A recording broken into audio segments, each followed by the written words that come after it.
ये टमाटर हैं, यहाँ पे छोटे टमाटर जिसे चेरी टमाटर कहते हैं। ये जो सब्ज़ टमाटर पड़े हैं ये तकरीबन 1100 रुपए का 1 किलो है। और उसके बाद ये वाले जो पड़े हैं ये तकरीबन 1200 रुपए किलो है।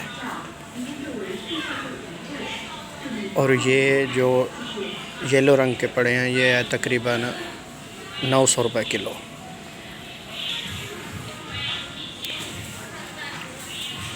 ये जो सुर्ख पड़े हैं ना ये 600 रुपए किलो है।